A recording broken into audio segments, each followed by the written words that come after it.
New World Order. Billions of people on planet Earth are living in ignorance.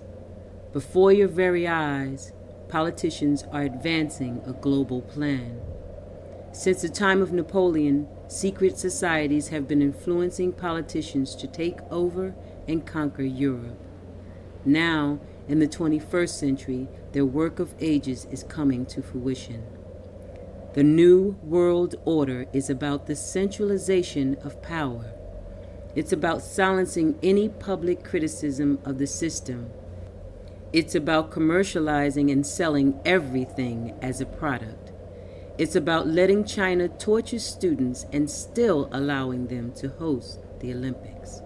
It's about closing down government-owned schools and hospitals, turning them into apartments, and then letting private companies make profits from teaching your children or selling you drugs.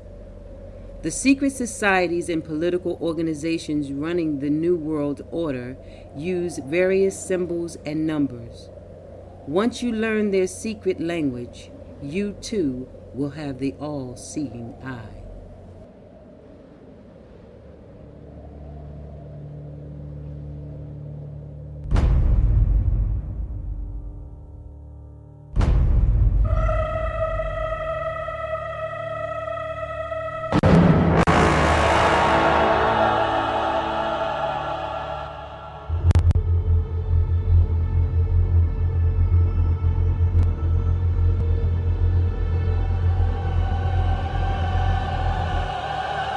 Let it begin.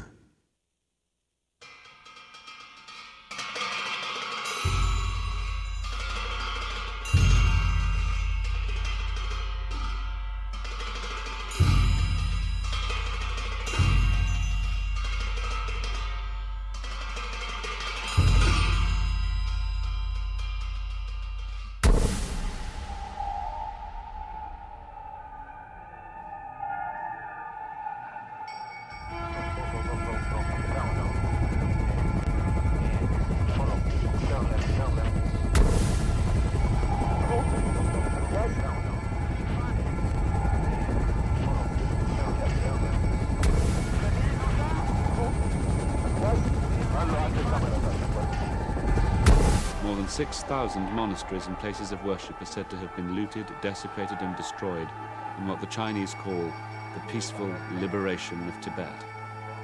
Within the last few years, the Chinese have dramatically increased political arrests and prison labor.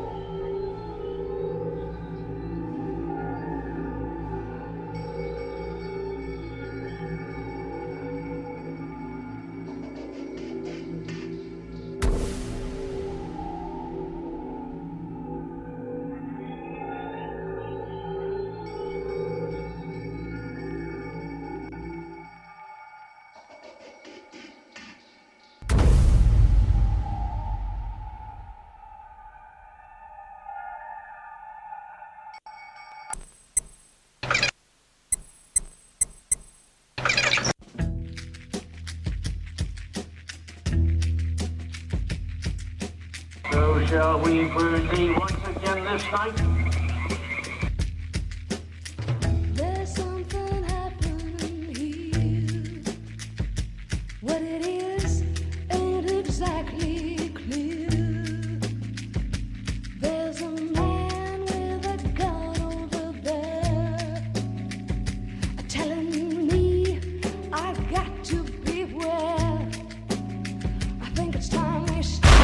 Children, what's that sound? Everybody look what's going down.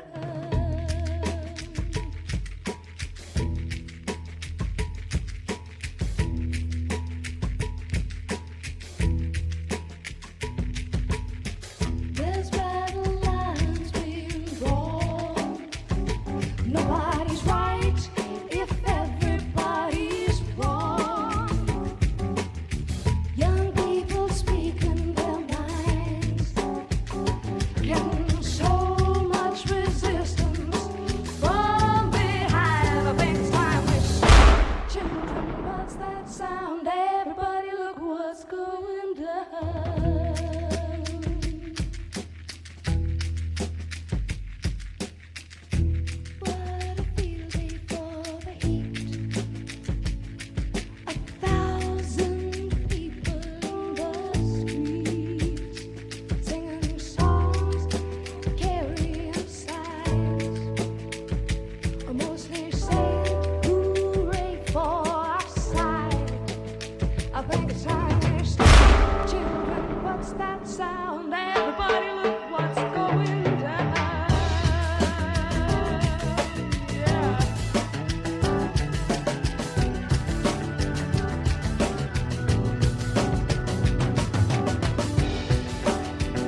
Kuwait is liberated. Iraq's army is defeated.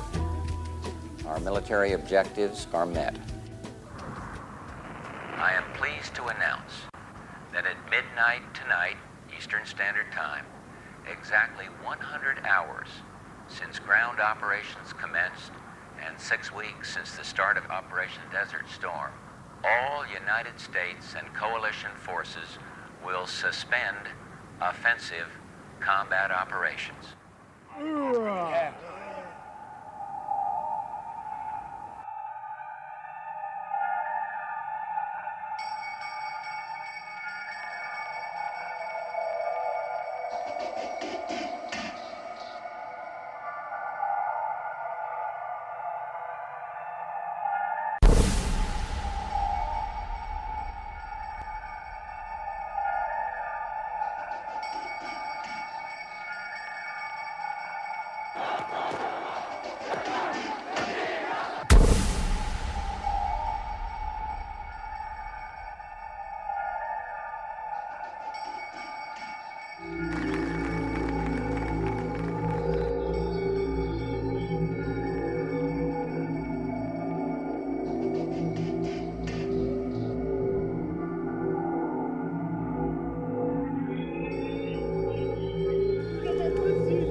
The Americans did not interfere.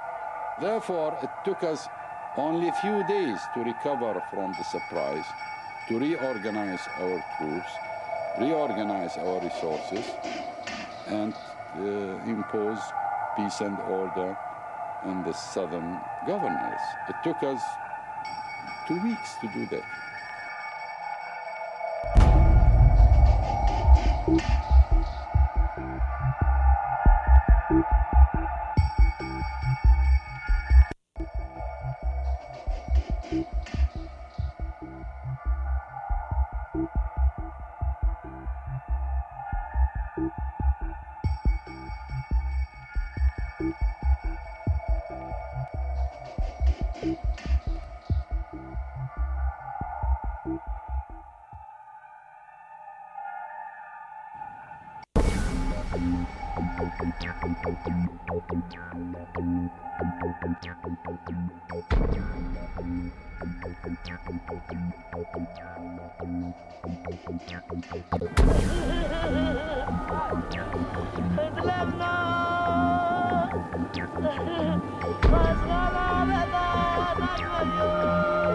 Saddam Hussein.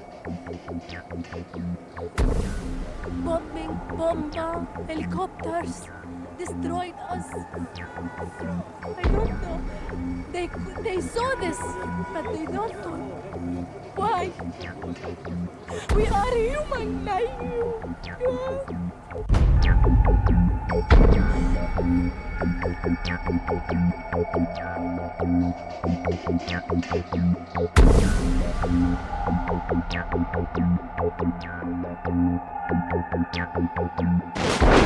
What is at stake is more than one small country.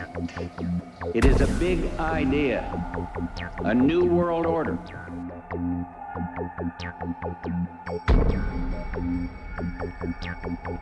And this is the best chance to begin to establish the new world order. I think even that does not describe why the world has changed so much and why the world has turned so much toward a new world order and a new kind of civilization. It first started in 1967 when I found out that I had not gotten the big picture, even though I thought that I had it together. I just didn't have the complete pieces of the picture. This is a giant geo-psychopolitical picture, and things are happening with the use of subliminal, indirect, and reverse psychological propaganda. It's made to be confusing by the evil archy that controls not only the United States but Britain. This Illuminati, this group who called themselves the Enlightened Ones, had gained positions of power through control of the banking system.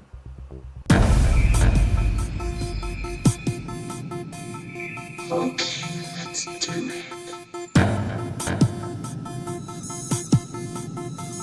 Okay, let's do it.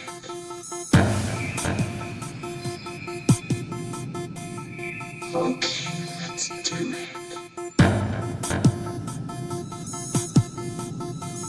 Okay, let's do it.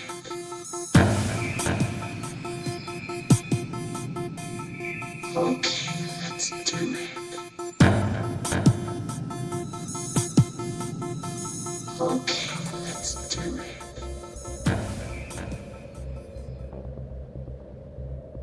On the back of the dollar bill, you'll see the symbol on the left-hand side of the bill, which is annuit coeptus, which means our enterprise is now a success, or our enterprise is crowned with success.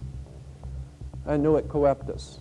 So you're saying, fine, so you have an enterprise and it's now crowned with success. What enterprise are you talking about?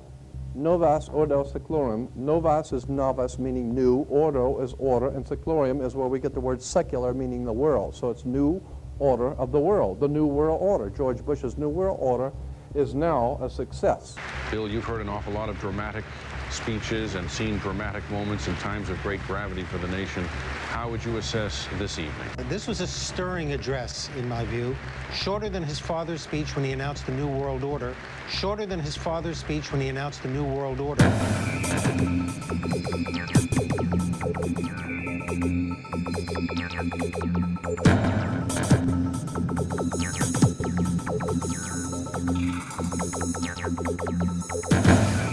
1934 is when the Federal Reserve actually finally took total control of the United States monetary system, and that's when they said it is now a success, because this is a symbol, this is an emblem of a secret society of Freemasons called the Illuminati, the German Bavarian Illuminati. They were a secret society founded in the south of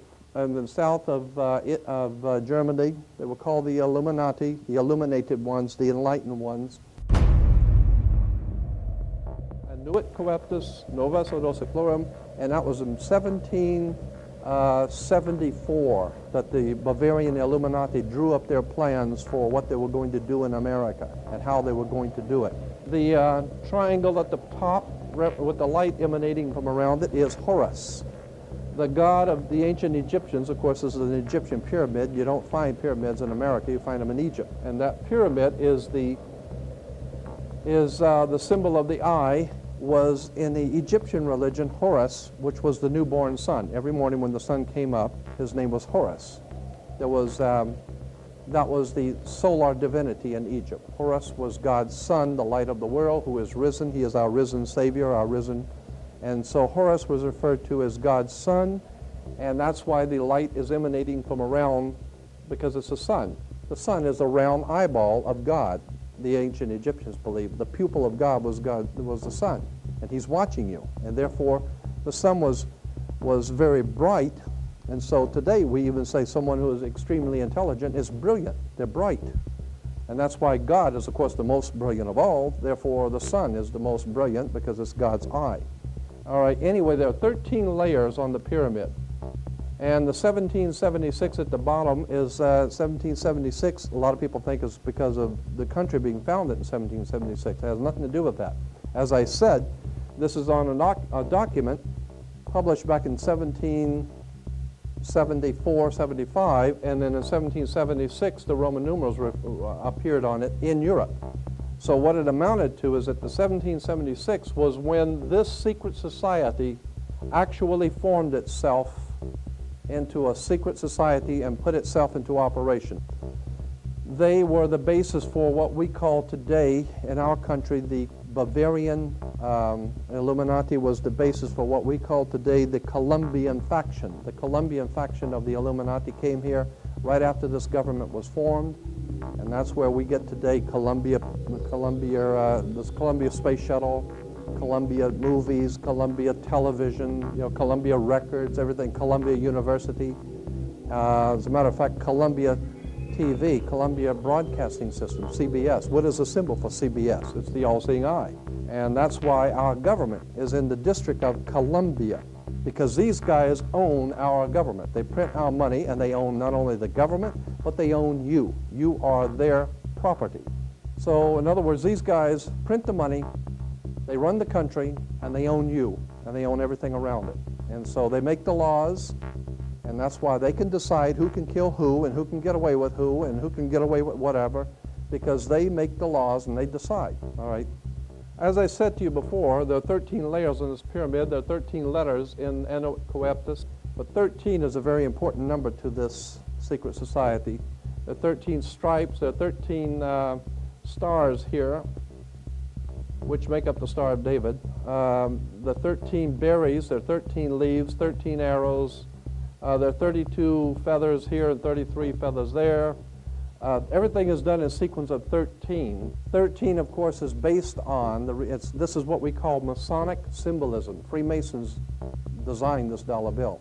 Everything is done in sequence of 13, and again, I draw your attention to the fact that you have 13 stars here, which collectively make up the Star of David. There's a reason why. On the $1 bill at the top, you'll see this little image right here. but if you blow it up from an actual photograph, you'll see it is it's a little owl.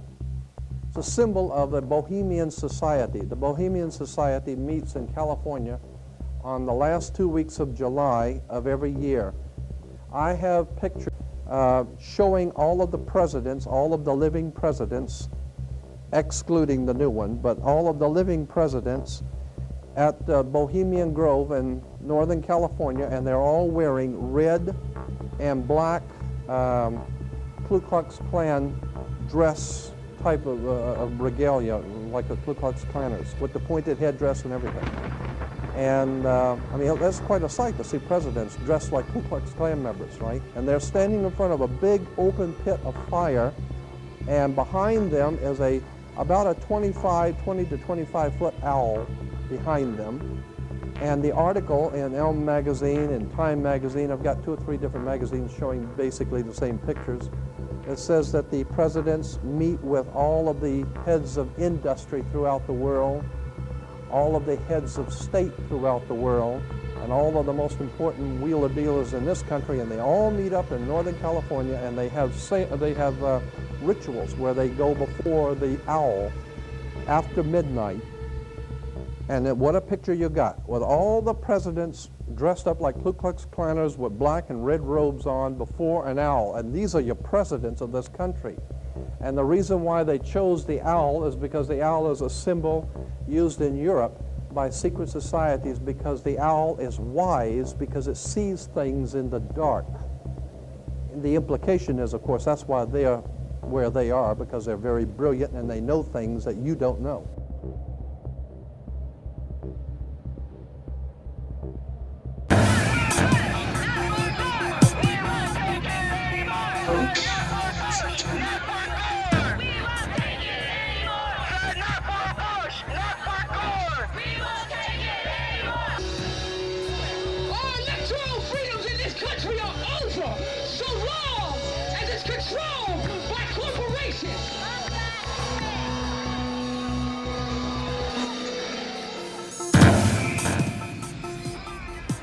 Your living room is the factory. The product being manufactured is you.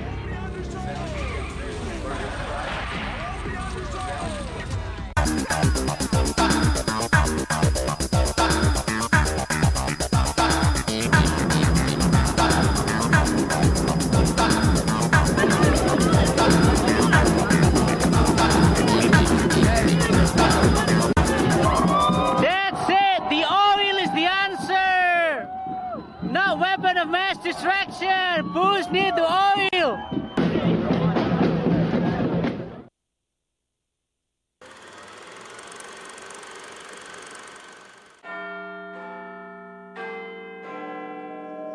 Studying shadows like an indoor cat until dusk, when the sky walks me home.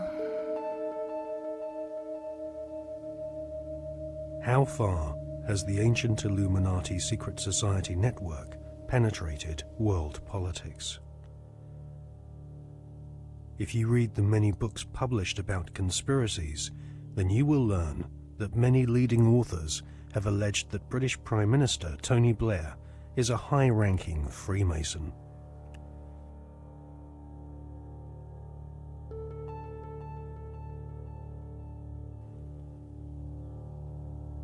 Mr. Blair is a Queen's Counsel barrister, a profession which has its roots in the Temple Bar, built in London by the Knights Templar secret society in the 12th century.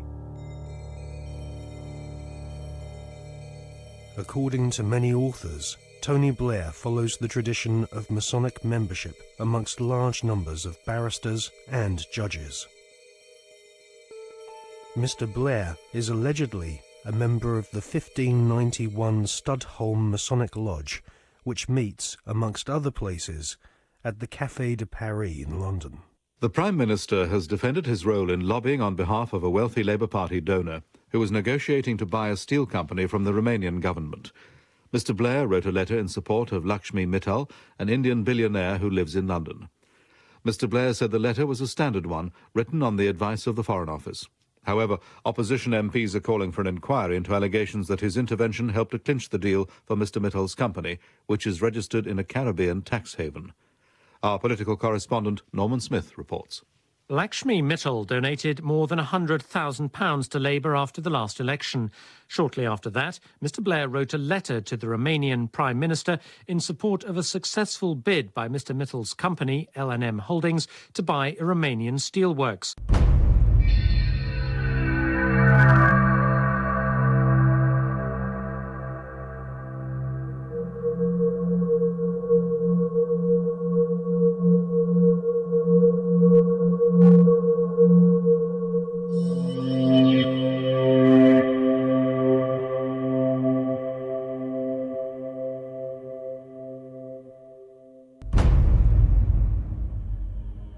A retired solicitor once described barristers like Tony Blair as highly paid professional liars.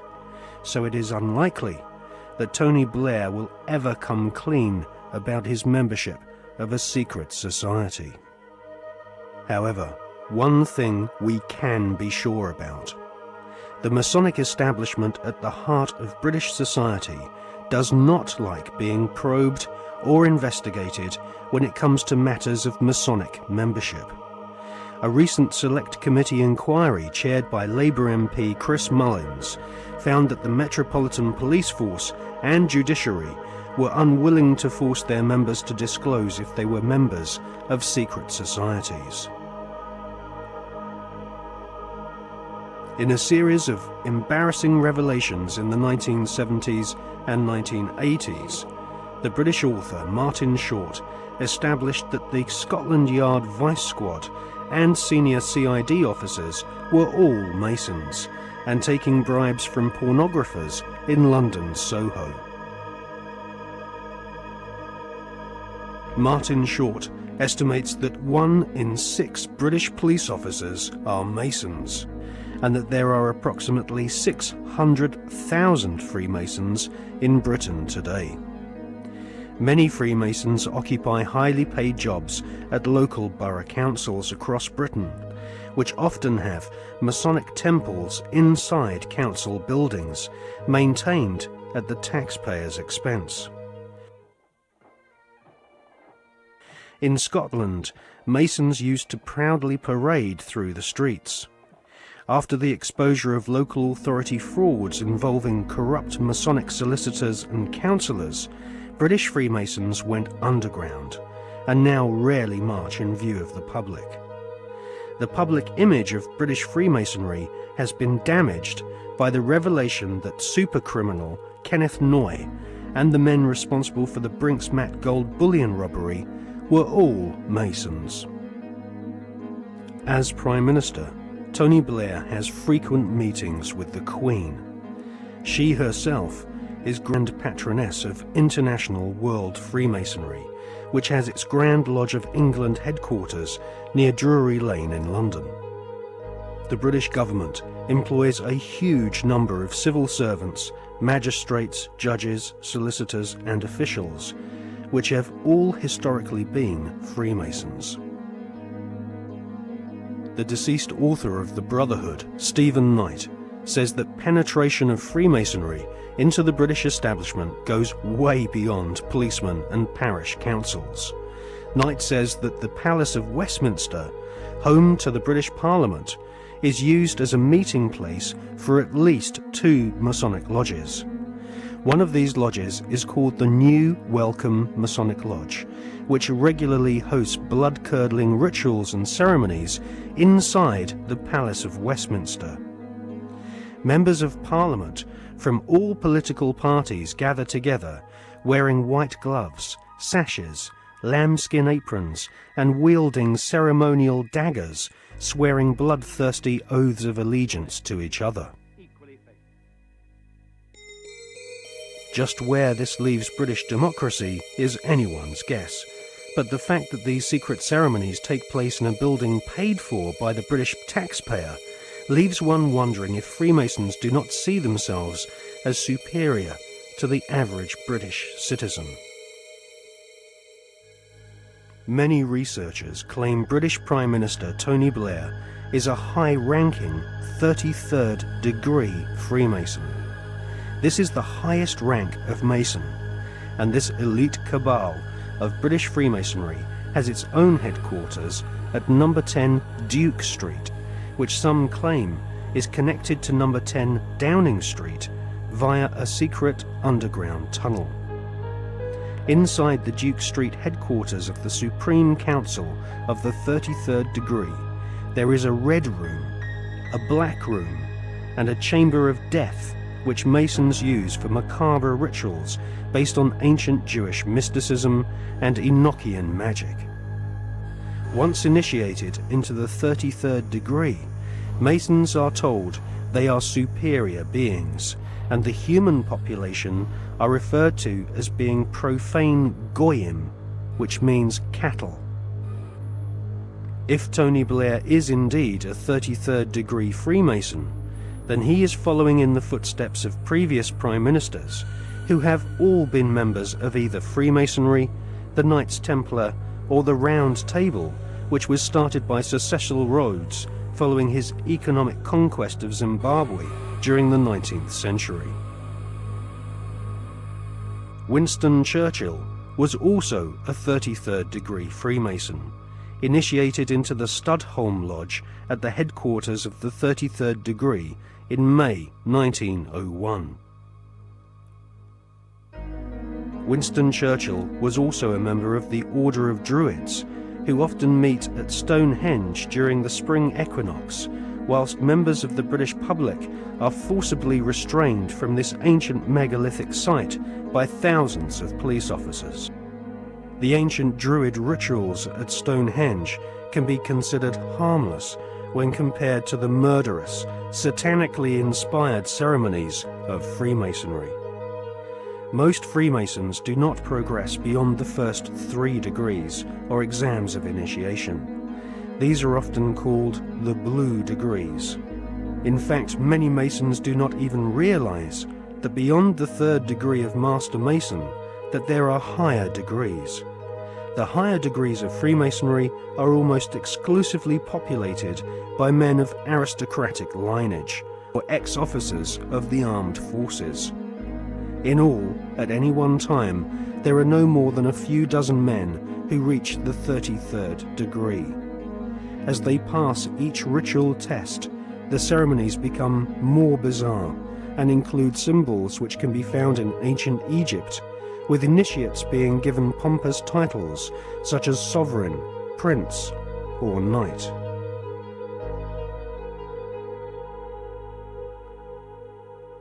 When we see Tony Blair meeting with George Bush Jr., we are actually seeing 2 knights of secret orders.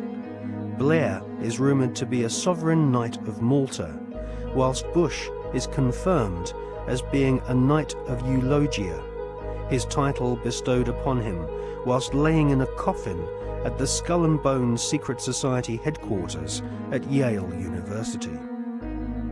Blair and Bush claim to have democracy and freedom as their #1 priorities, but both have sworn blood-curdling oaths of allegiance to ancient Babylonian, Egyptian, and Jewish demon gods. Both have sworn on pain of death not to reveal the secrets of their Masonic orders.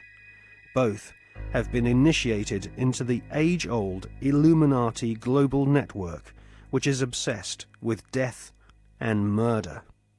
I mean, are we being ruled by politicians who consult with Baphomets and demons?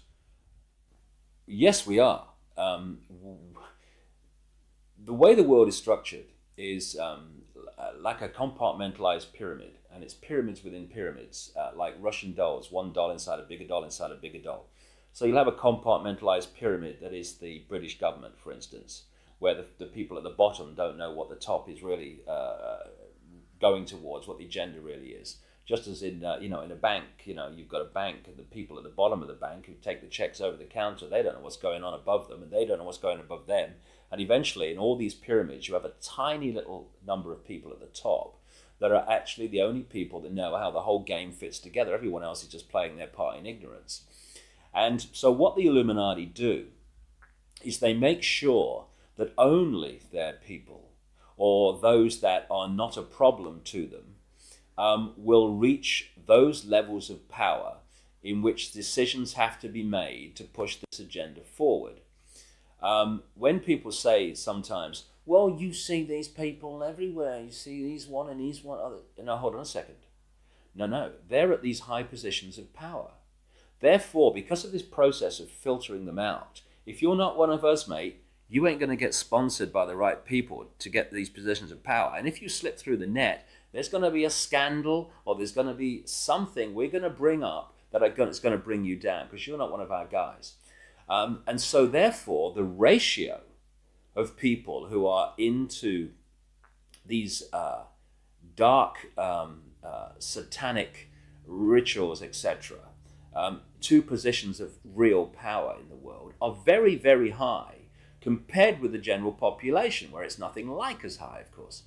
And so the question answers itself, in my experience, when people say, do you think the Prime Minister of Britain's involved? And my reply is he the Prime Minister of Britain? Yeah, well, he's involved, particularly Britain, because the reason, you see, that you cannot put a cigarette paper between the British Prime Minister ever and the President of the United States, whether Democrat or Republican, is because both are answering to exactly the same masters. And Blair and Bush, who are gophers, I mean, the real power you don't see. They're just, they're on public display, they're still at gopher level. They are far more terrified of those in the shadows dictating to them than they are of public reaction to them. Because the most that public reaction can do is kick them out. It's not the most that the people in the shadows can do. And I was talking years indeed before Blair came to power, that Blair was a chosen one and that he would be brought through. And one of his tasks would be to take Britain into the euro, among many other things. And this is why Bush and Blair speak from the same song sheet, because the same people are handing out the song sheets. So yes, absolutely is involved. And so are the British royal family in horrendous rituals that go on at places like Balmoral. And if what really goes on comes out, and it will, people like Bush and Blair and the British royal family will have to reincarnate many times to complete the sentence.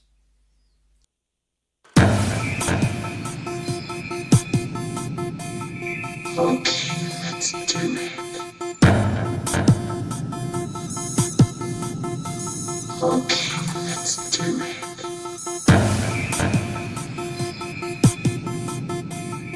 Okay, let's do it. Okay, let's do it.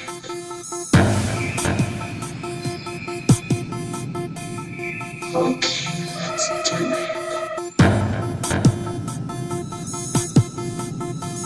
Okay, let's do it.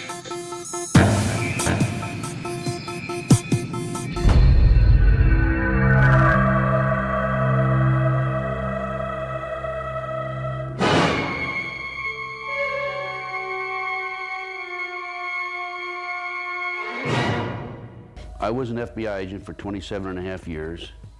At the time of my retirement, I was the senior special agent in charge of the FBI Los Angeles Division. I have been qualified in the courts as an expert on cults and satanic ritual abuse. I have information from various sources that judges, law enforcement, prosecutors, attorneys, doctors, and many prominent individuals, including actors, actresses, professional football and baseball players, are involved in these type activities.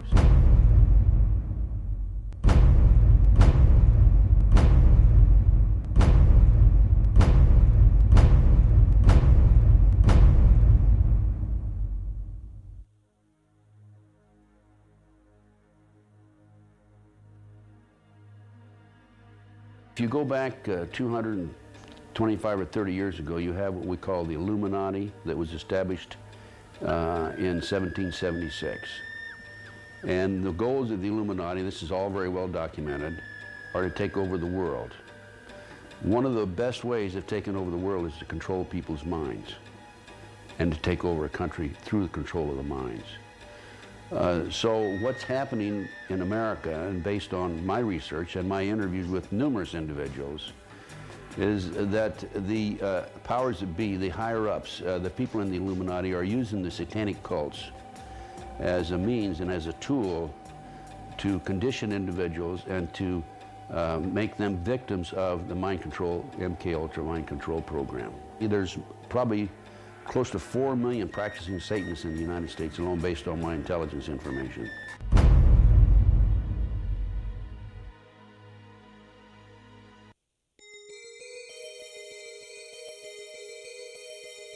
If the many authors on the subject of the occult are correct, and Tony Blair has been initiated into the 33rd degree, then his pseudo-Christian morals will be compromised by the fact that devil worshippers and high-ranking Freemasons have walked through the corridors of power hand in hand for centuries. The Royal Archmasons describe their highest-ranking brothers as Grand Solicitor Generals of the Supreme Grand Chapter. There is a secret word, the name of the true Masonic God, which none are allowed to say in public. This name is Yarbulon.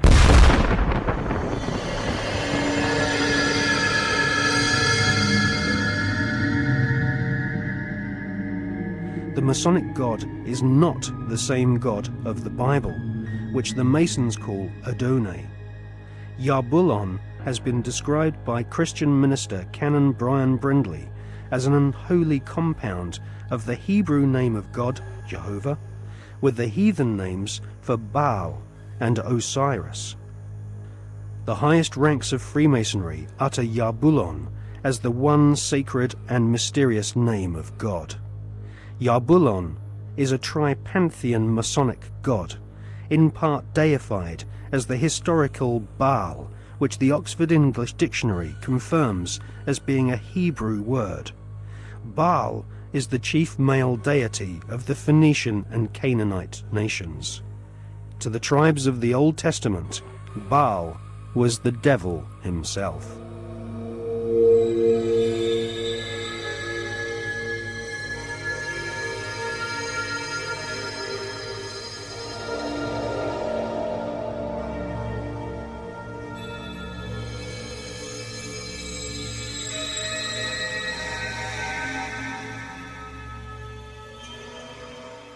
Albert Pike is America's most celebrated Freemason. Pike was Grand Commander Sovereign Pontiff of Scottish Rite Freemasonry in the southern and western United States from 1859 to 1891. Scottish Rite Freemasonry has its own headquarters at the 33rd degree in Edinburgh. The United Grand Lodge of England has tried to deny that the true god of Masonry is Yarbulon, or has anything to do with the devil. But Albert Pike describes Yarbulon as a symbol of the infinite and eternal Godhead, a mongrel word whose name has been for 2,000 years an appellation of the devil.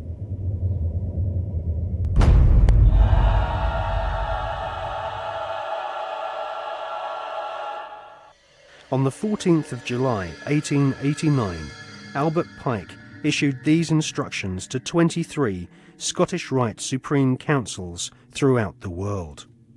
We worship a God, but it is the God that one adores without superstition. To you, Sovereign Grand Inspectors General, we say this, that you may repeat it to the brethren of the 30th, 31st, and 32nd degrees. The Masonic religion should be the Luciferian doctrine. Lucifer is God. The true and pure philosophical religion is the belief in Lucifer. So, Yarbulon is really an alternative name for the devil. The last syllable, On, is a code name for the ancient Egyptian god Osiris, who was the god of the dead. There can be no doubt that the Scottish Rite form of Freemasonry in America and Britain is controlled by high-ranking 33rd degree Masons who worship Satan or Lucifer as their god.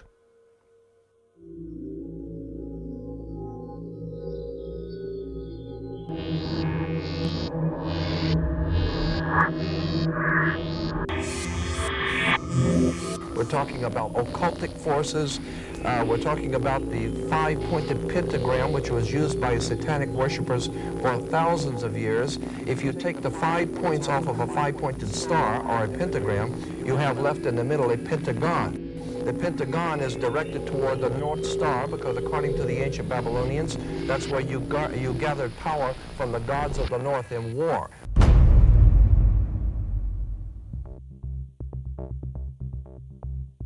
We cannot allow our sons and daughters to be sent to die in a bankster's war.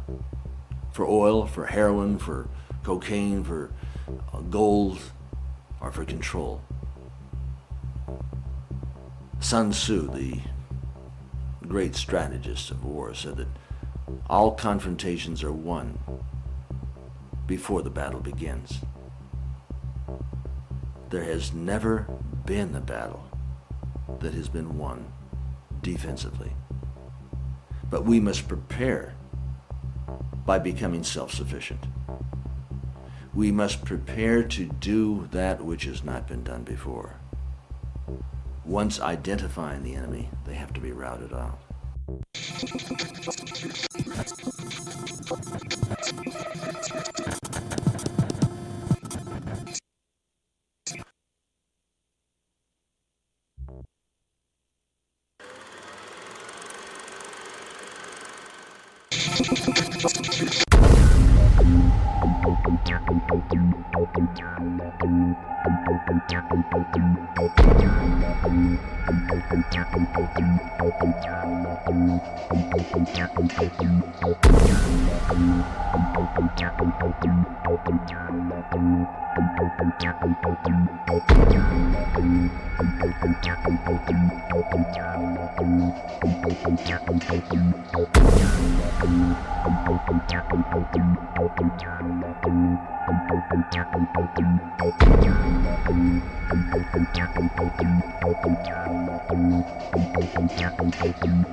The British royal family recently suffered intense embarrassment when it was revealed that the father of the Duchess of Kent was an SS officer. To be a member of Hitler's SS, families had to be pure Aryan, with their German ancestry clearly traceable to the Teutonic Knights of medieval Germany. Like most of the British royal family, the Duchess of Kent is descended from German blood. Her German ancestors have throughout history been members of the Illuminati secret society network. The British royal family's name is not Windsor. Their real family name is actually Saxe-Coburg-Gotha. In his book, The Forgotten Monarchy of Scotland, His Royal Highness Prince Michael of Albany publishes ancient heraldic documents which expose the true lineage of the British royals. Ancient heraldic documents suggest that the British royal family's lineage comes from ancient Hebrew or Jewish tribes of the Old Testament. During the reign of Queen Elizabeth I, she referred to England as Israel or Jerusalem. According to the Masonic reference works that you can get in any library, the Freemasonic Orders of Europe said that there was a little ideologue, a little spiritual entity that gave the knowledge to what the Masons call our hidden masters. That's what Freemasonry refers to, those who lead world Freemasonry. They don't know who they are. No Freemason knows who the actual leaders of the world organization are. They call them our hidden masters. Well, according to the reference works, there is a little spiritual entity that guides the world Freemasonry, and they call him Yoda. And in the reference works, you'll see this little creature with the pointed ears, and he's called Yota. Yota goes back to Judah, or Judah, which goes back into British Israel World Freemasonry, going back to the time of the founding of England, and that's why they're today called British. The British, it's a very big difference between being English and British. Brit is Hebrew for contract or covenant, and Ish means man in Hebrew.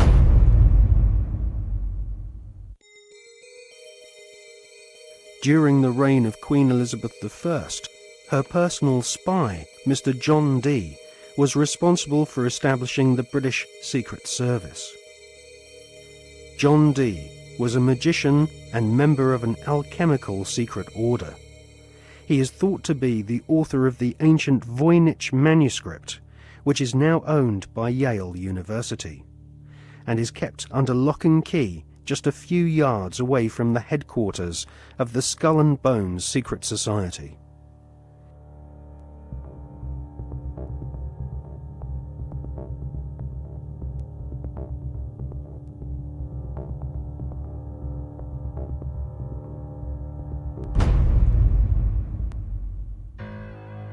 The Duchess of Kent might be ashamed of her father having been a member of the SS, but she might equally be keen to play down the fact that her husband, the Duke of Kent, is Britain's most senior royal Freemason. The Duke and Duchess of Kent live at Kensington Palace, which is home to the Royal Alpha Masonic Lodge. The Royal Alpha Lodge was established by the Duke of Sussex after he became Grand Master of United Grand Lodge in 1813. One of its most eminent members was the physician in ordinary to Queen Victoria, Sir William Gull, who Stephen Knight claims was responsible, along with several other eminent Freemasons, for the Jack the Ripper murders in Victorian London. Suitably, members of the Royal Alpha Lodge at Kensington Palace are called Princes of the Blood Royal.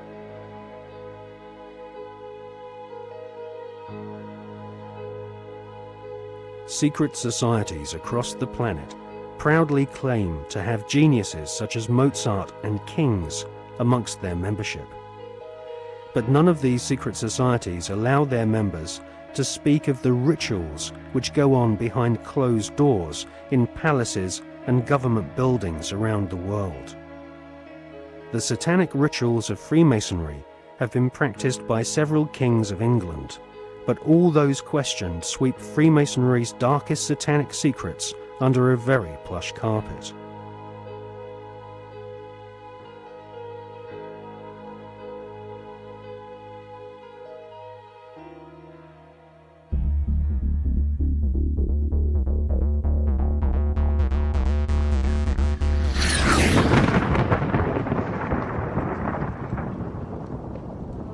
Hawati en Tawi, Tem Jafar Kau, Ta Pen M Awef, Mu F, Ta F, Sem F, Menemenet F Nebet, Hayet Nebet, Henenet Nebet, Jedefuet F, Awet F, Haset, Semau M San Nuet.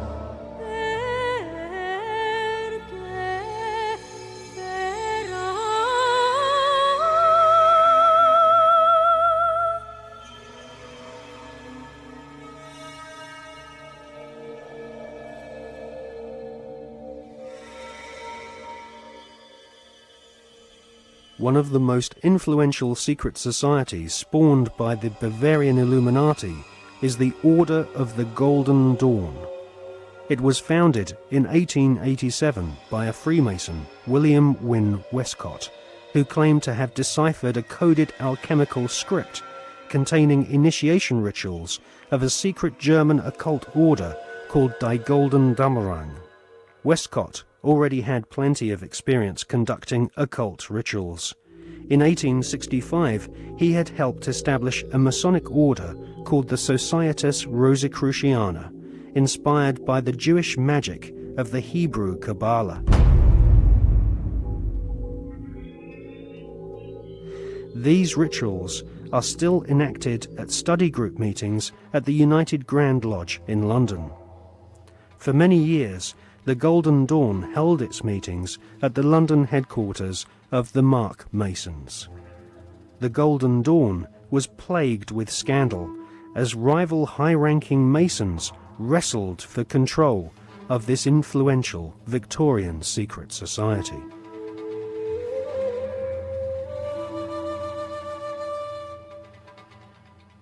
In 1891, Westcott lost control of the Golden Dawn to another high-ranking Freemason magician called MacGregor Mathers.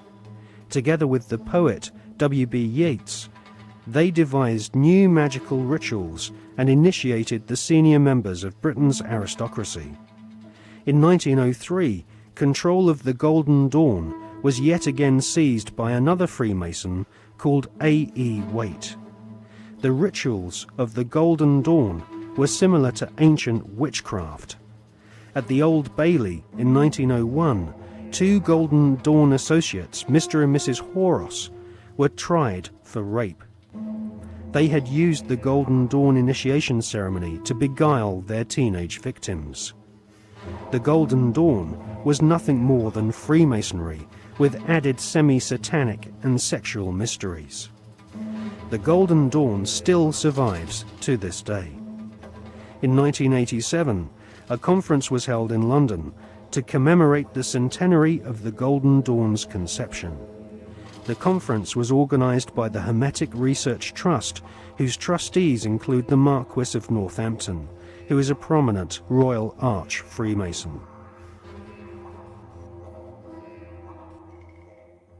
Satanists do not take part in certain rituals with certain sounds in certain places and certain colours and certain, verbal statements. They don't do it because, oh, that'd be nice, let's say that, and then shall we have a bit of red, or what do you think? No. It's done because everything in this reality is vibration. Consciousness in this reality is vibration. Everything is a vibrational field. This is how astrology works.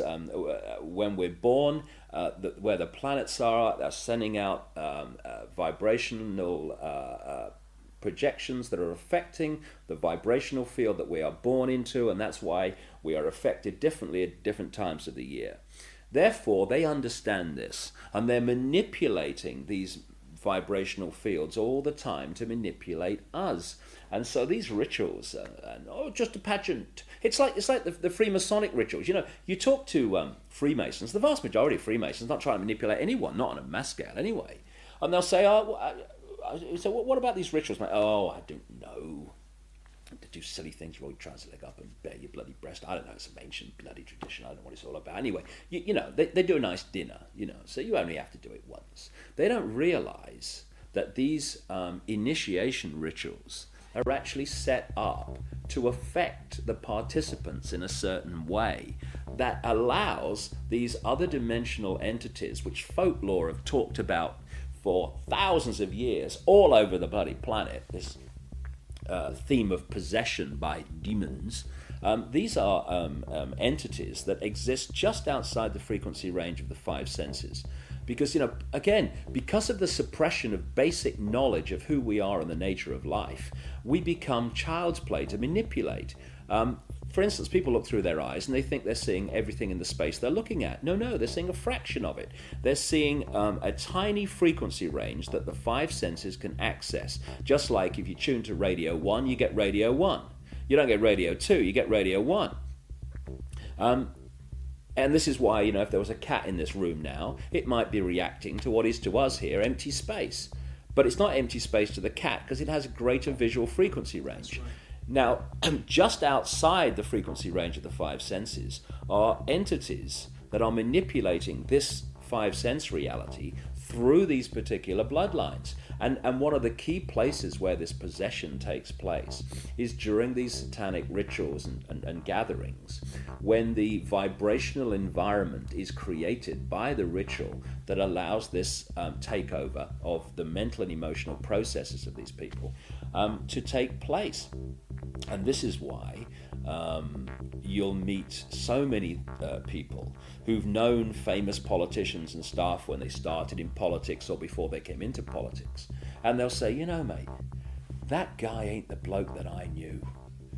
Well, mentally and emotionally, that's literally true in a lot of cases because of this possession that takes place. And people think it's kind of far-fetched and it's mad, and that may happen in Babylon, but not now. Well, please. That very thought is the greatest defense mechanism this grotesque conspiracy has to protect it.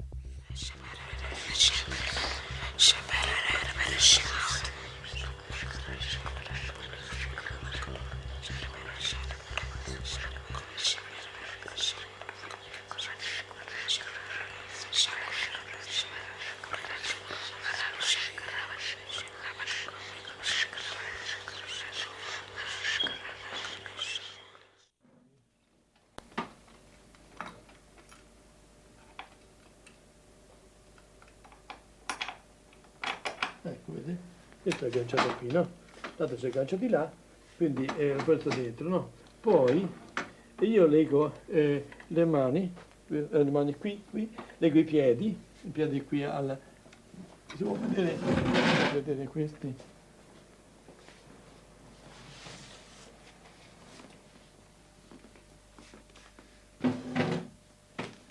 E questo generalmente si può legare il braccio, vedete? Legare il braccio di qua di là e i piedi lo stesso a questo tappiola qui. Dunque, e qui c'è questa cinta perché sono terribili.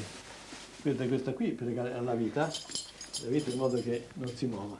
Entrate almeno mettere questo braccio, vedete, sotto, vedete, qui c'è, ecco, si ferma in questo modo, si ferma, altrimenti non si regge e rompono tutto. Dunque, tutto questo, adesso vi faccio vedere cosa sono capace di fare queste qui.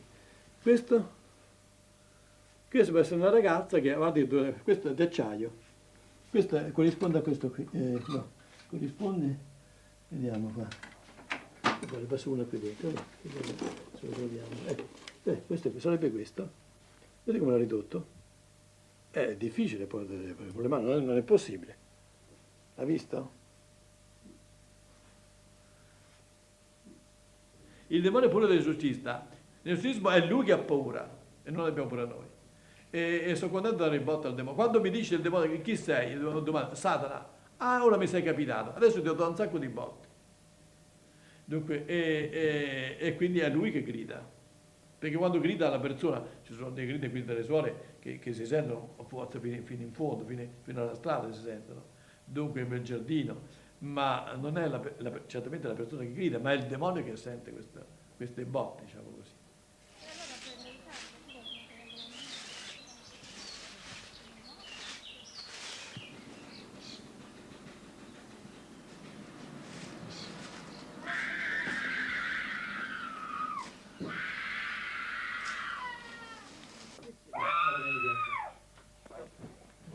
Martina and her parents have been coming to see Padre Alfredo regularly for the past 6 months. The family has turned to the exorcist in an attempt to solve problems which have troubled their daughter since she was 8 years old.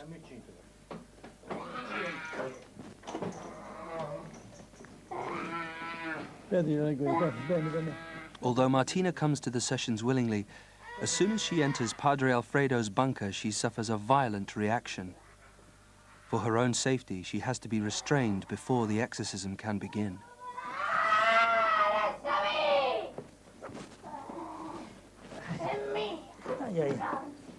Oh, tu l'inferno, vai!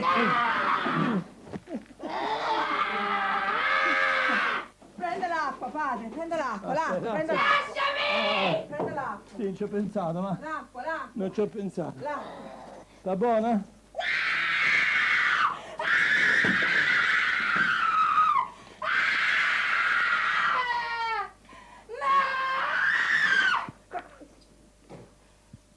buona, forza. Ci avevo pensato. Mamma. The exorcism consists of a ritual first formulated in 1614 and updated by the Vatican 2 years ago. Nel nome del Padre, del Figlio e dello Spirito Santo. Signore Gesù Cristo, figlio di Verbo eterno Padre, Dio universo, che hai dato sempre il nostro Dio, il tuo nome, il grande tuo nome, sempre benito, che sei il santo, che non è il tuo nome. Posso vedere che tu, la Spirito Maria, è di Cristo, è di Cristo, è di Cristo. Ecco l'acqua del Signore, Spirito Santo. E dall'esorcismo viene una forza particolare. Dunque ho notato questo, a volte il demonio, siccome l'esorcismo sono come fosse uno bastonate, picchia il demonio, no? Mette l'acqua santa per la mano, mi brucia, mi sono accorto di questo. Il demonio è furbo e cerca di parlare per riposarsi. Avete visto mai i pugili? Quando si danno i pugni, a un certo punto si abbracciano. Si riposano, respirano un attimo. Il demonio fa la stessa tattica, dunque parla e io invece non bisogna dargli retta, continuare l'esorcismo, in modo che non c'è tregua, sono botte. Ave Maria, piena di grazia, il Signore è con te. Tu sei benedetta fra le donne, Maligno. Ave Maria, piena di grazia, il Signore è con te. Tu sei benedetta fra le donne, benedetta fra le donne. Santa Maria, ma libera, ma Maria, no, maligno, è Cristo più forte, cacciali via, no. Di la verità a questa signora, esiste o non esisti tu? Il demonio esiste o non esiste? Esiste il demonio! Come fai a dimostrarlo? Come fai a dimostrare che esiste? Le guerre, tutto! Ma questo... Io esisto! E chi non ci crede bene? Ma questo...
From their thrones deep-seated, the choirs of the eons declare the last of the demons.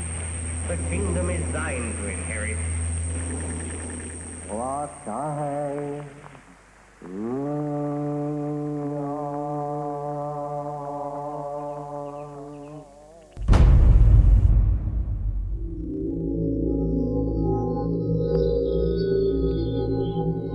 The Golden Dawn's most notorious member was a self-confessed Satanist, Aleister Crowley, who styled himself as the Beast. Crowley was one of the pantheon of cult figures portrayed on the cover of the Beatles record Sgt. Pepper's Lonely Hearts Club Band. Crowley had already been trying to contact the devil in 1898 when he first made contact with the Order of the Golden Dawn. By 1900, Crowley was mingling with the elite of British society, sharing his knowledge of devil worship with leading Masonic politicians, aristocrats, and royalty. Crowley was a full-time occultist and had no day job in which he had to hide his fascination with Freemasonry and Satanism. In his book, Confessions, Crowley claims he was initiated into Freemasonry at the Anglo-Saxon Lodge in Paris. He also recounts how he became master of one of London's oldest and most respected lodges, the Studholme Lodge, which is now rumoured to have Tony Blair as one of its members. Crowley shared Albert Pike's enthusiasm for the devil. In his book entitled Magic, Crowley writes, "The devil is this serpent, Satan. He is life and love. He is light, and his zodiacal image is Capricornus, the leaping goat, the Godhead."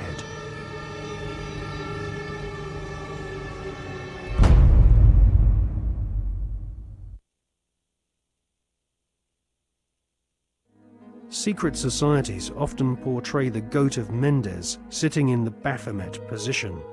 A statue of George Washington himself, a high-ranking Freemason, shows one of America's founding fathers sitting in the same occult posture as Crowley's goat-headed devil.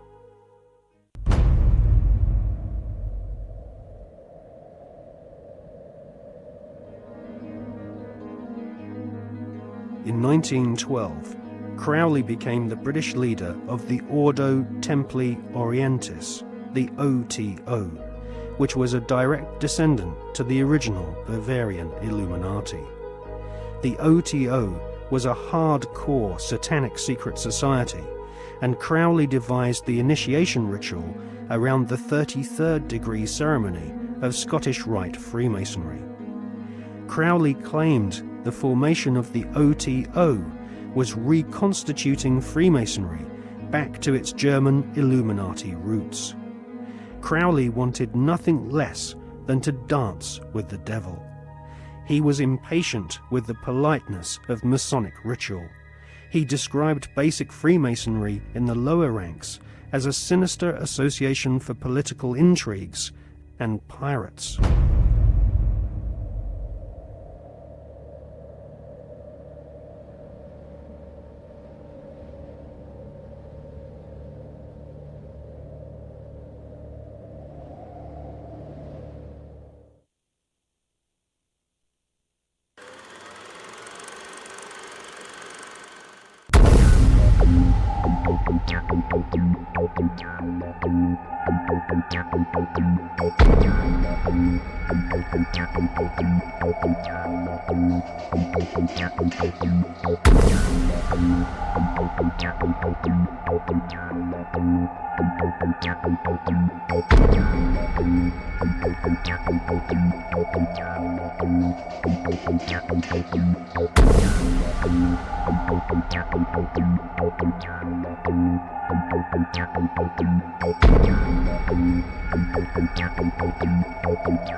A major U.S. Daily story about subliminal messages. I don't think we need to be subliminal.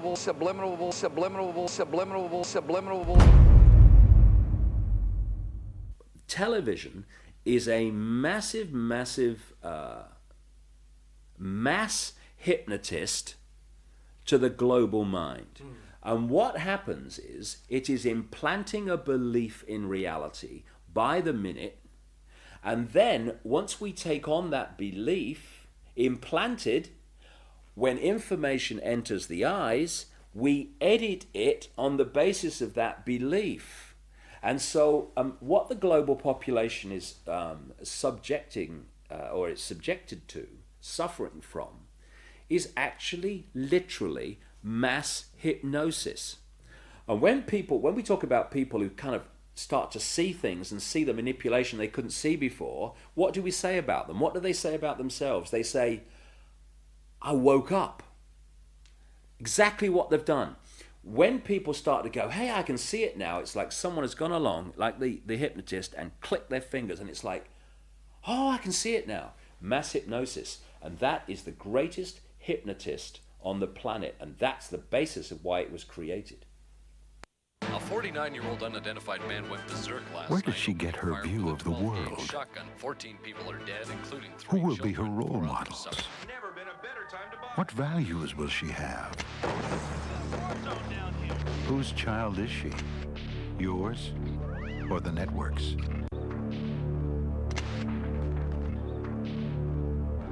Take back your children. Turn off the TV. And when you start to research the subliminals in advertising and television, what staggers you is not what they do and what's there, but the scale of it. I mean, it's like our consciousness is being hit by an explosion of this stuff. Because you see, this is another interesting point. Experiments have shown that about 1.5 seconds before the conscious mind decides to take action, move its arms or whatever, speak, 1.5 seconds before it consciously decides to do that, the electrical signals have begun in the brain to do it. For me, the conscious level is the experiencer and observer of reality, but the subconscious is the creator of it, the generator of it. And this is why the Illuminati want the subconscious mind through subliminals. What does subliminal mean? It means below threshold. It's below the threshold the conscious mind picks up, but the subconscious mind picks everything up like a sponge. And therefore they are planting these thoughts into the subconscious, which then filter down into the conscious, and we think we're having our own thoughts, when actually they're implanted thoughts done at a subliminal level. Rats were caught in the sewers a week ago. Now they're stopped.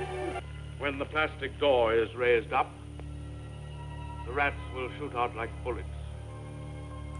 It was a common punishment in Imperial China. No, do it to Julia. Do it to Julia. Not me. Julia.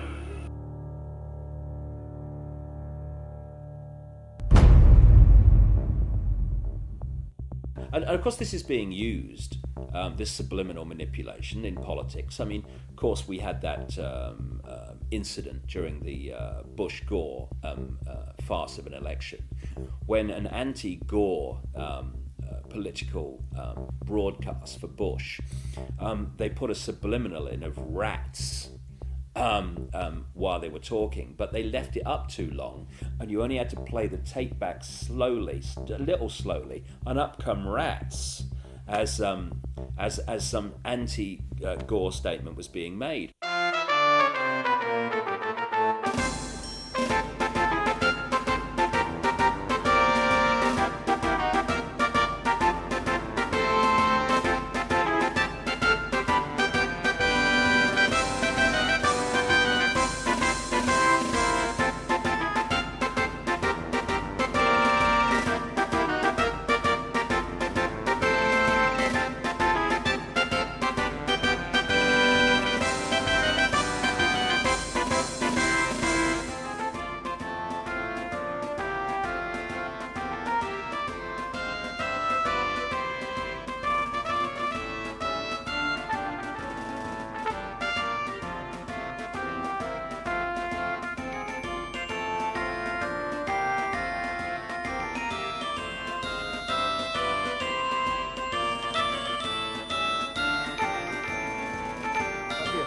Necesito su voto para seguir luchando por el futuro de nuestros hijos.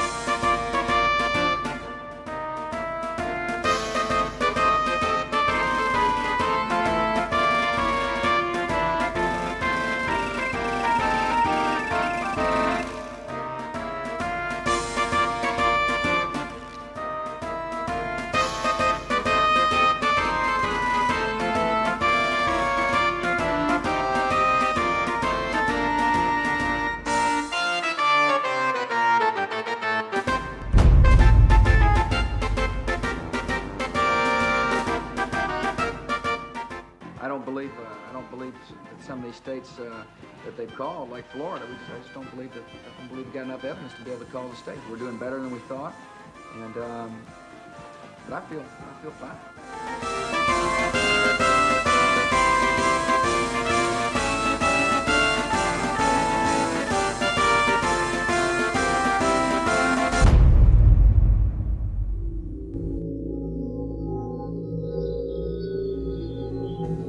In accordance with the laws of the state of Florida, I hereby declare Governor George W. Bush the winner of Florida's 25 electoral votes for the President of the United States.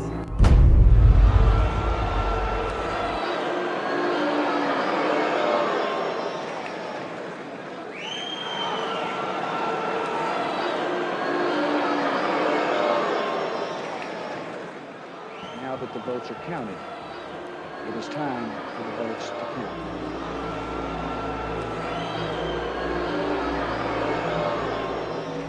I wish to point out that our American democracy has triumphed once again.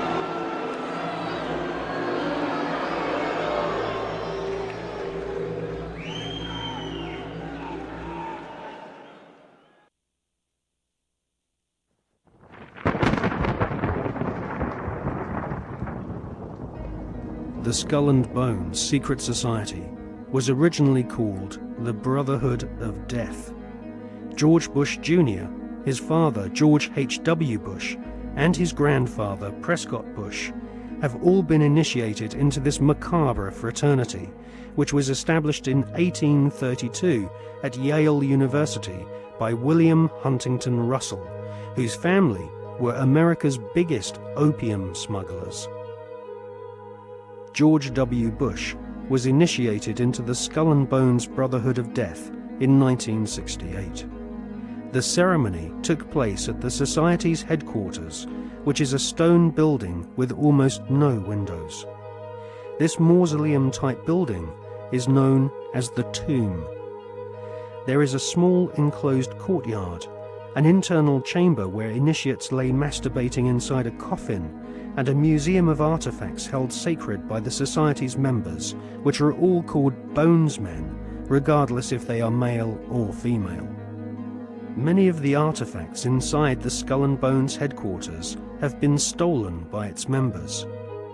To prove their devotion to the Brotherhood of Death, Bonesmen have robbed graves, bringing human skulls and skeletons back to their tomb and placing them in glass display cabinets. For nearly 40 years, George W. Bush has been an active member of this most bloodthirsty occult secret society. His allegiance is primarily to his fellow Bonesmen, not the American people. In order to prove his devotion to the Skull and Bones, Prescott Bush, grandfather of George W. Bush, savagely desecrated the grave of Apache Indian chief Geronimo. Prescott Bush robbed Geronimo's grave and had Geronimo's skull placed in a display case alongside the order's other treasured possessions, which include silver tableware from Hitler's Eagle's Nest headquarters in Nazi-occupied Austria. Welcome to the satanically inspired secret world of the Skull and Bones Brotherhood of Death. Welcome to the sick world of the Bush family.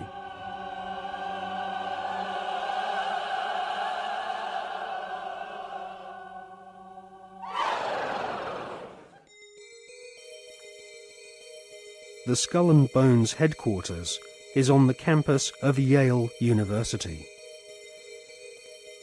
Yale is home to several other lesser secret societies, including the Scroll and Key.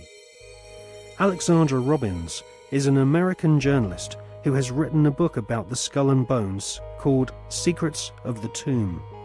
In her book, she traces the origins of this cult, which was funded from profits of the Russell Company in the early 1800s. The Russell Trading Company was nothing more than an opium trading empire, which, still to this day, is the corporate arm of the Skull and Bones Secret Society. William Huntington Russell had travelled in Germany during his student years and was befriended by a disciple of Adam Weishaupt's Bavarian Illuminati. Upon returning to the USA in the early 1800s, Russell used some of his family's opium wealth to fund the building of the tomb at Yale University. Russell initiated several of his fellow classmates, including Alphonso Taft, who would go on to become the Secretary of War and ambassador to Russia. Alphonso Taft's son became President of the United States, and so a time-honored tradition of hereditary membership of the Skull and Bones Brotherhood of Death was begun. We see this tradition continued to this day, with senior Bonesmen encouraging young initiates to marry into each other's families, their sons and daughters following in their parents' footsteps and becoming disciples of this most unholy of orders. In the Hollywood movie Brotherhood of the Bell, we see an initiation ceremony, which is a common occurrence on the campuses of America's elite Ivy League secret societies.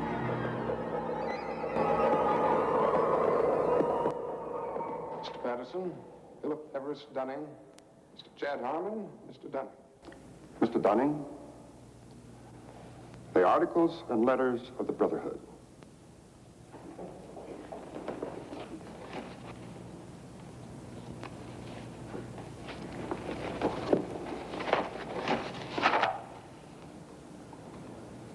Do you swear that having been entrusted with these articles and letters since midnight this night, that you alone read them and did not communicate their content to any person whatsoever? I so swear. Having so sworn, are you now prepared to go forward? I am prepared.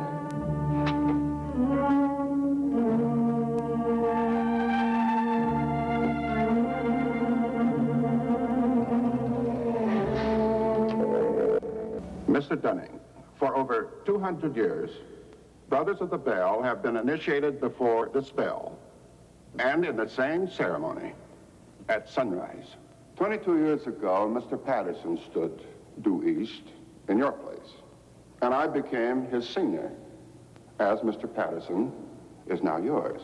One day, Mr. Patterson will stand due south, and he will induct a Brother of the Bell, and you will become senior. See, in this fashion does the Brotherhood express its continuity.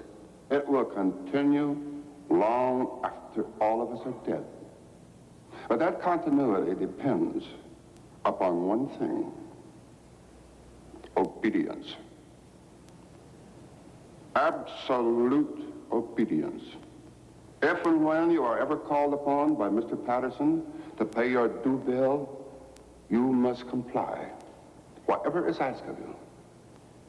Well, that bill may come due tomorrow, in 20 years, or never. It will not be a matter of money.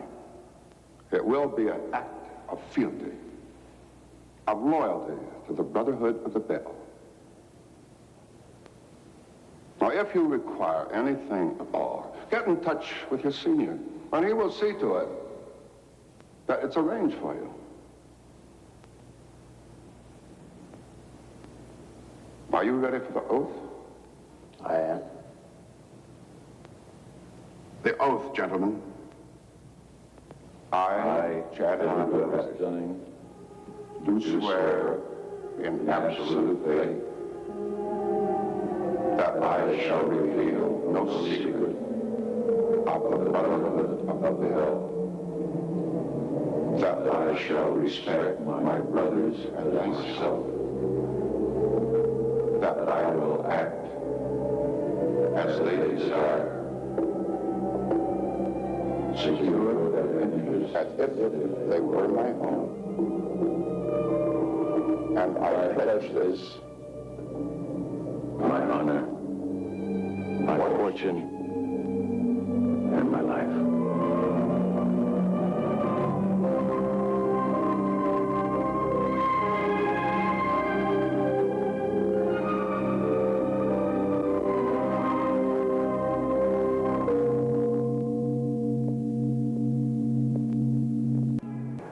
You know, I still find it incredible that I could get anything I want. Anything a man could get with money, privilege, and the best connections. You know, it just occurred to me that we're part of the establishment now. Not part. The establishment.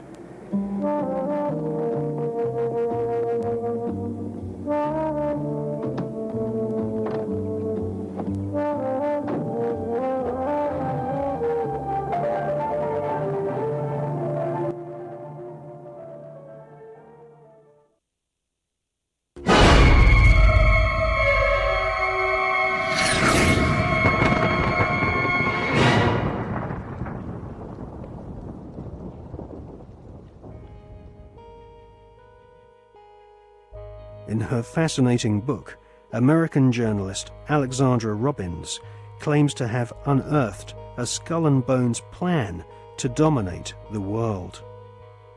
One can't help recognizing the fact that in the 170 years since the formation of the Skull and Bones Society, it has members in the most influential jobs all over the world. New initiates seem to fall effortlessly into high-paid jobs within banks, media organizations, government agencies, and huge corporations which earn vast profits from government defense contracts. Some researchers claim that all members agree to tithe their wealth over to the society, thus ensuring that their offspring will become future initiates of the Brotherhood of Death. The Skull and Bones Brotherhood of Death recruits members from America's billionaire aristocracy. Multiple generations of the Bush family have taken part in sick, satanically inspired rituals along with members of wealthy families who are behind some of America's most famous brand names. Based on the rituals of the German Bavarian Illuminati, the Skull and Bones have approximately 900 members worldwide. George W. Bush has initiated 5 fellow Bonesmen to join his administration, including William Donaldson, who is head of the American Securities and Exchange Commission. Upon initiation into the Skull and Bones, candidates are told that they must forever deny their membership. The psychological mind programming and brainwashing which goes on inside the tomb can only be guessed at, as no Bonesman has ever broken the fraternity's rule of silence. Fellow students at Yale have often said that on the night of ceremonies, blood-curdling yells and shrieks can be heard from inside the tomb. Some say the initiates are forced to wrestle in mud and are even beaten. This technique has been used by the CIA and EST brainwashing organizations who seek to wear down the subject mentally and physically using a program of punishment and verbal abuse. Once the will of the candidate has been broken and they have divulged all their sexual secrets to the elder Bonesmen, they stand naked and are reborn in a mockery of a Christian baptism, with elder Bonesmen dressed as the Pope and the devil conducting the ritual. Ron Rosenbaum is a journalist who writes for the New York Observer. He secretly filmed an initiation ceremony from the top of a building near the Skull and Bones headquarters. Members of the order dress up as the devil, the Pope, and a kind of Don Quixote character.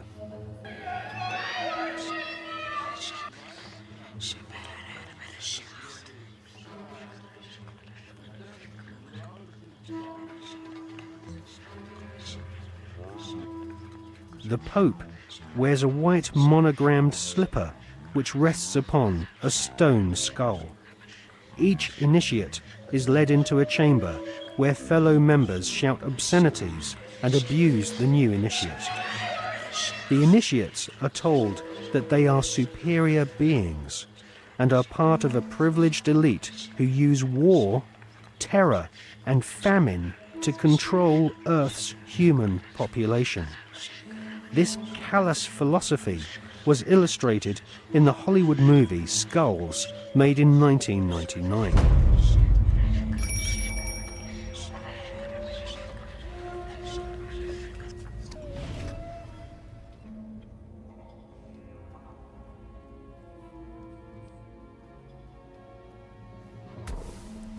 Over the years, there have been several break-ins at the tomb, which is the headquarters of the Skull and Bones at Yale University. The artifacts which have been found have included membership lists of another secret society which operates on the campus called the Scroll and Key. Now, it seems pretty obvious as we research this material that the Wolf's Head, Phi Beta Kappa, the Scroll and Key, and Skull and Bones are all different flavours of the same Bavarian Illuminati secret society.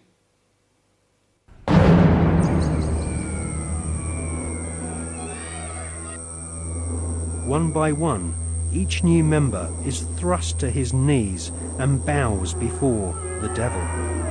A naked woman is ceremoniously assaulted with a dagger. The devil lays each initiate into a coffin, and a ribbon is tied to their genitalia. Everyone is encouraged to divulge their entire sexual life history whilst masturbating.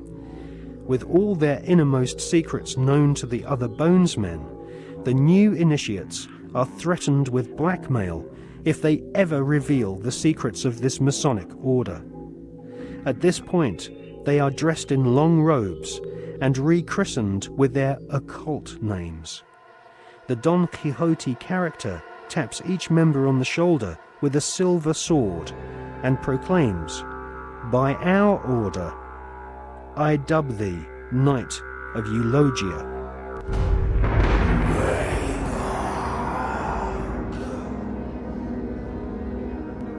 We can exclusively reveal that George Bush Sr.'s occult name is Magog, which is the name of the evil army commanded by Satan to visit Earth and destroy the kingdom of Christ.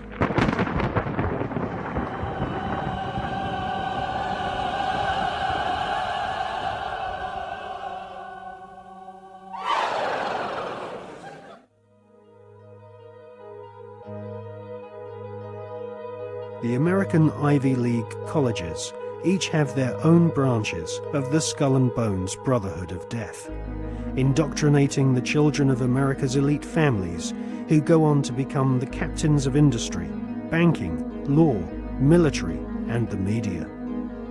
The epicenter of this elite cabal is Yale University. The last 3 presidents attended Yale, as did the terrorist expert Paul Bremer III, who governs Iraq for the Bush-Cheney Skull and Bones elite. Members of the Anglo-American Illuminati network also share the same philosophy. They believe in a single, all-powerful superstate, which is governed by a single world leader. If the Illuminati were successful, and their dream would come true, it would be a virtual hell on Earth. That is what the New World Order is all about. It's a living hell. It's Orwell's worst dream and nightmare.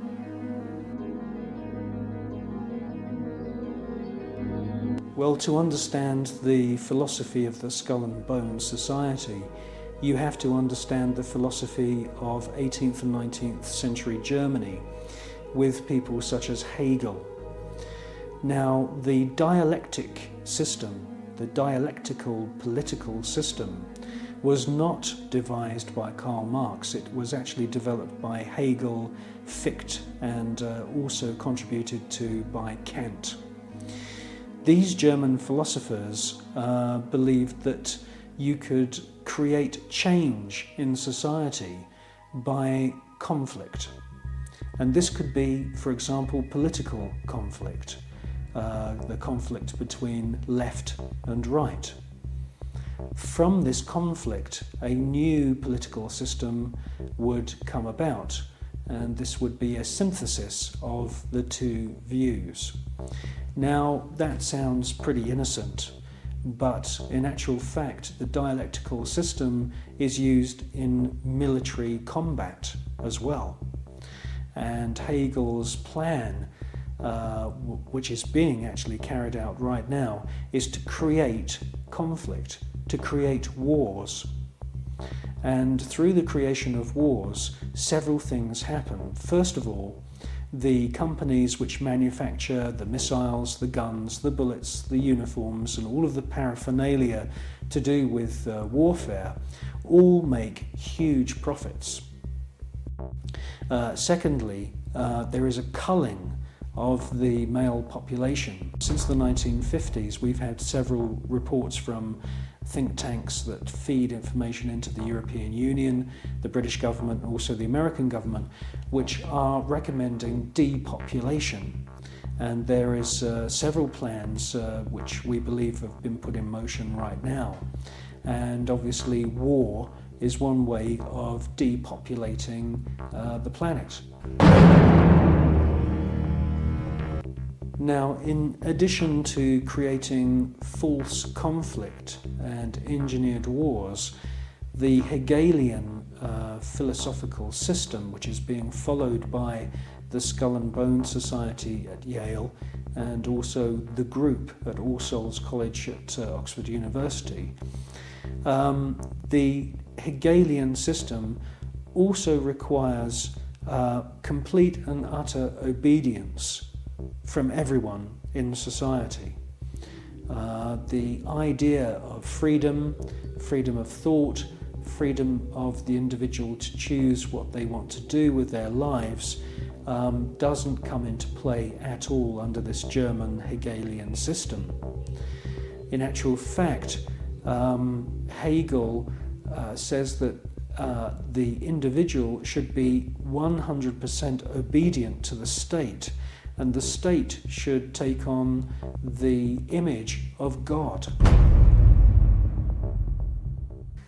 Now, in the Hegelian system, the state is all-powerful, so we should ask ourselves, what is the state? Well, the state is the elite.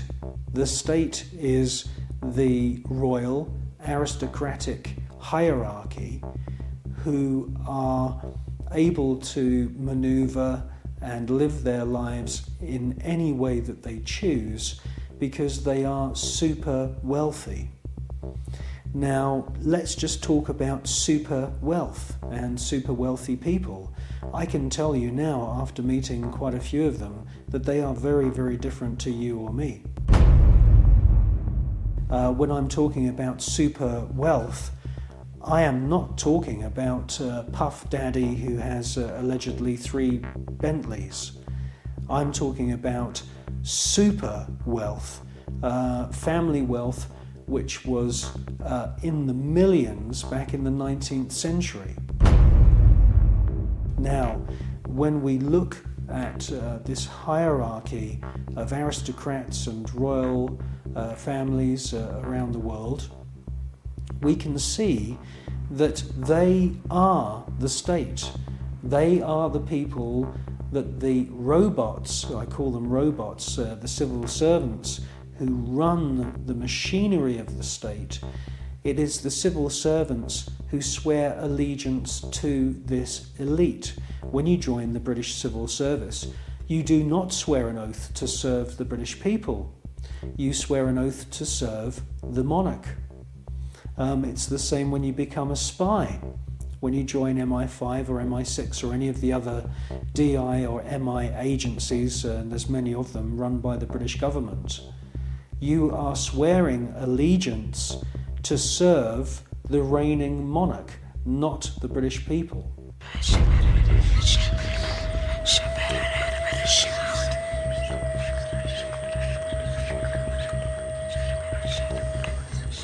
While the American people sing the Star-Spangled Banner, the most powerful people in the USA and Europe salute the ancient symbol of the Brotherhood of Death. In the book, Who's Who of America's Elite, the author has found that the Order of the Skull and Bones encourages its members to intermarry, thus keeping their spectacular wealth all in the family.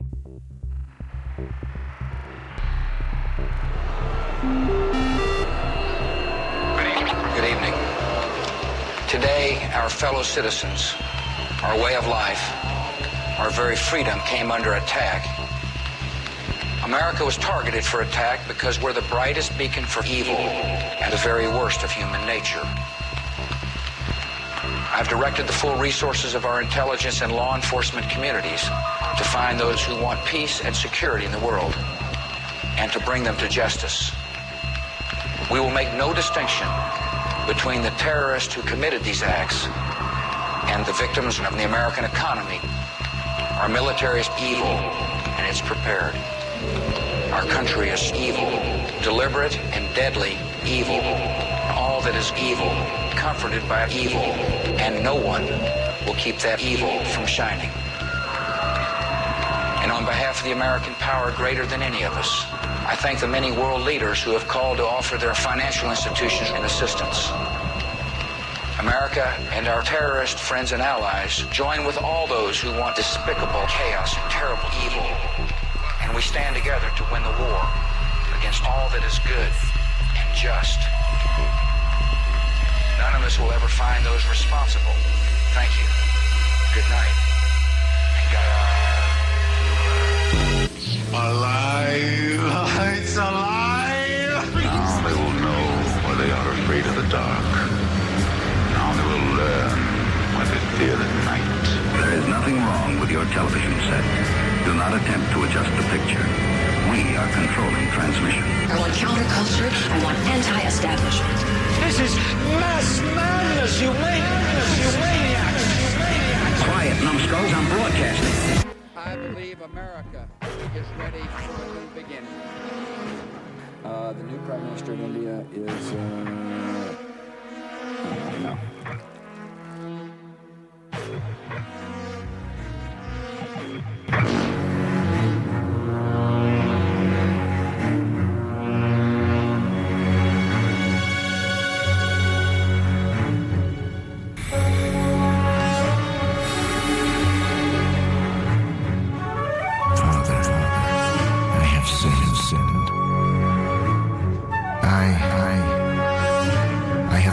Killed many people. For money. Out of ignorance. Out of evil. Out of hatred.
The Skull and Bones was founded using money from opium. Retired Colonel Beau Gritz is a 33rd degree Freemason who interviewed Viet Cong soldiers after the Vietnam War, who told him that George Bush Sr. and Richard Armitage were at the head of an opium trading gang during the Vietnam War. Afghanistan is the world's largest supplier of opium, and since the US invasion in 2002, the growing of opium poppies has reached staggering proportions, with money from the British government being used by opium farmers to plant gigantic fields of poppies. The BBC confirmed in April 2004 that since the invasion and occupation of Afghanistan by British and American forces, poppy production has reached an all-time high.